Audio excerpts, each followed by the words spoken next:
Hello everyone, welcome to my UPSC दैनिक प्रश्नोत्तरी current affairs daily में आपका स्वागत है।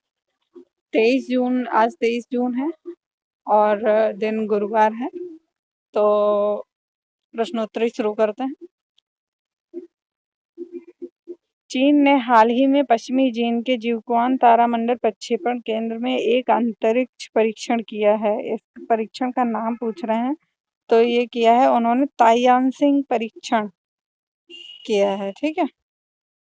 हाल ही में यूरोपीय अंतरिक्ष एजेंसी, एरियन स्पेस एजेंसी तथा भारत के उपग्रहों को भू-स्तर कक्षा में स्थापित करेगी। मतलब भारत की जो स्पेस एजेंसी है और जो यूरोपीय अंतरिक्ष एजेंसी है, वो एरियन स्पेस, मतलब इन दोनों में समझौता हुआ है कि मलेशिया के जो उपग्रह हैं, उनको कक्षा में स्थापित करेगी। ठीक है, भू-स्तर कक्षा में स्थापित किया जाएगा। तो ये है मलेशिया। ठीक है, यानी ऑप्शन सी होगा। ईएसए प्लस भारत की इसरो मिलके करेंगे ये। ठीक है। हाल ही में नई दिल्ली में आयोजित ज्योतिर्गमय महोत्सव का उद्घाटन किसने किया? तो ये किया था जी किशन रेड्डी ने।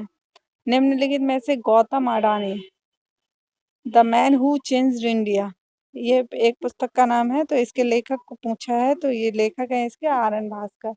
ये जीवनी है एक्चुअली गौतम अडानी की। ठीक है। निम्न में से कौन सा एयरपोर्ट अक्षय ऊर्जा से जरूरतें पूरी करने वाला देश का पहला हवाई अड्डा बन गया है? तो ये बन गया है आपका इंदिरा गांधी अंतर्राष्ट्रीय हवाई अड्डा। ये कहाँ है? नई दिल्ली में। ठीक है। अंतर्राष्ट्रीय ओलंपिक दिवस निम्नलिखित में से किस दिन मनाया जाता है? तो ये मनाया जाता है 23 जून। 23 जून अंतर्राष्ट्रीय ओलंपिक दिवस है। इकोनॉमिस्ट इंटेलिजेंस यूनिट के द ग्लोबल लिवेबिलिटी इंडेक्स 2022 के अनुसार निम्नलिखित में से कौन सा शहर रहने के लिहाज से दुनिया का सबसे अच्छा शहर है? तो ये है वियना। ऑस्ट्रिया की राजधानी है ये वियना, और एक यूरोपीय कंट्री है। तो आप जानते हैं सबसे ज़्यादा रहने लायक या सबसे ज़्यादा सुविधाएं या फिर इस तरह से मतलब नंबर 1 जो कंट्री रहते हैं वो ज़्यादातर यूरोपियन रहते हैं। तो इनको तुम आराम से वैसे भी निकाल सकते हो। एनम एजुथम योजना, एनम एजुथम योजना ये की है तमिलनाडु सरकार ने। ठीक है। केंद्रीय प्रदूषण नियंत्रण बोर्ड सीपीसीबी ने प्रभावी एक्शन प्लान के जरिए 1 जुलाई से सिंगल यूज प्लास्टिक से संबंधित कितनी वस्तुओं पर प्रतिबंध लगाने की तैयारी की है? एक्चुअली कल हमने डिस्कस किया था कि जो सिंगल यूज प्लास्टिक है वो 1 जुलाई से प्रतिबंधित हो रही है। ठीक है। तो लेकिन हमने ये नहीं बताया था कि कितनी वस्तुएं हैं। तो ये हैं 19 वस्तुएं। 19 वस्तुओं पे प्रतिबंध लगाया जा रहा है। क्वेश्चन नंबर 10, खुबसुल झील राष्ट्रीय उद्यान, खुबसुल झील राष्ट्रीय उद्यान को यूनेस्को के बायोस्फीयर रिजर्व के नेटवर्क में जोड़ा गया है। तो ये राष्ट्रीय उद्यान किस देश में स्थित है? तो ये है मंगोलिया में। ठीक है। मंगोलिया में खुबसुल झील राष्ट्रीय उद्यान कहाँ है? ये है मंगोलिया में। निम्नलिखित में से कौन भारत में पर्यावरण संरक्षण के आधुनिक समय के जन आंदोलन है? चिपको आंदोलन, आप जानते हो उत्तराखंड में चलाया गया था। एपिको आंदोलन, ये उसी की तर्ज पे कर्नाटक में चलाया गया था। साइलेंट वैली मूवमेंट, ये केरल में चलाया गया था। ठीक है। और जंगल बचाओ आंदोलन। ठीक है। तो ये सारे क्या हैं कि ये आपका सिंहभूम में चलाया गया था। ठीक है। सिंहभूम जगह है, वहां पे चलाया गया था जंगल बचाओ आंदोलन। तो ये सभी हमारे किससे रिलेटेड है? सभी हमारे पर्यावरण संरक्षण से ही रिलेटेड है। ये वृक्ष बचाओ आंदोलन है। ठीक है, लगभग। तो सही उत्तर कोड कौन से हैं? चारों सही है हमारे। चारों पर्यावरण संरक्षण से संबंधित है। पॉम ऑयल, पॉम ऑयल क्या है कि हमारे खाने के जो खाद्य तेल हैं उन क्या कहते हैं उनमें इसका मिश्रण किया जाता है कभी-कभी, तो इसलिए चर्चा में रहता है। तो पाम ऑयल के बारे में बोल रहे हैं कि इन निम्नलिखित कथनों पर विचार कीजिए। कह रहे पाम तेल के प्रमुख जो उत्पादक हैं वो हैं मलेशिया, इंडोनेशिया और नाइजीरिया। ठीक है, सही है ये, ठीक है।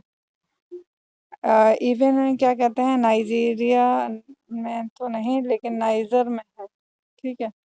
नाइजर में क्या है कि एक रिवर है, नाइजर रिवर, तो उसको पाम रिवर भी बोलते हैं, ठीक है, क्योंकि वो एकदम पाम उत्पादन के लिए ही फेमस है। ताड़ के तेल के लिए बहुत कम वर्षा की आवश्यकता होती है, मुख्य रूप से शुष्क क्षेत्रों में उगाया जाता है। नहीं, ये आर्द्र क्षेत्रों की फसल है, ठीक है। बट ताड़ के तेल की खेती के लिए अत्यधिक क्षारीय तथा जल भराव वाली मिट्टी उपयुक्त नहीं होती है। सही बात है, ठीक है। तो यानी कि कौन से हमारे सही हो गए कथन, एक और तीन, यानी ऑप्शन सी हमारा करेक्ट है। क्वेश्चन नंबर 13, कौन सा वन्यजीव अभयारण्य भारत के पहले डार्क स्काई रिजर्व का स्थान है? तो ये चांगथांग वन्यजीव अभयारण्य, ये कहाँ है, लद्दाख में है, ठीक है। काराकोरम, ये भी उधर ही है। पोवितोरा, ये असम में है, ठीक है। भारतीय संविधान के किस अनुच्छेद, आज का अंतिम सवाल है ये, भारतीय संविधान के किस अनुच्छेद के तहत अंतर्राज्यीय परिषद की स्थापना की गई थी? अंतर्राज्यीय, इसको इंग्लिश में इंटर स्टेट काउंसिल भी बोलते हैं। तो ये क्या है कि ये दी हुई है अनुच्छेद 263 में। एक कमीशन था, सरकारी आयोग, ठीक है। ये केंद्र राज्य संबंधों को स्थापित किया गया था, ठीक है। तो इसमें क्या हुआ कि इसने अंतर्राज्यीय परिषद के गठन की सिफारिश की थी। ओके, तो उम्मीद है आज का जो वीडियो है आपको अच्छा लगा होगा, और प्लीज़ हमारे ये इसको लाइक कीजिए, शेयर कीजिए, चैनल को सब्सक्राइब कीजिए। और अगर आपको कोई किसी भी कॉन्सेप्ट को समझने में दिक्कत आती है तो प्लीज़ कमेंट करके हमसे ज़रूर पूछिए। हम आपको उसका रिप्लाई देने का पूरा प्रयास करेंगे, आपको समझाने का प्रयास करेंगे। तो thank you, thank you very much for watching. हाँ, और सब्सक्राइब करना बिल्कुल मत भूलिएगा। Thank you.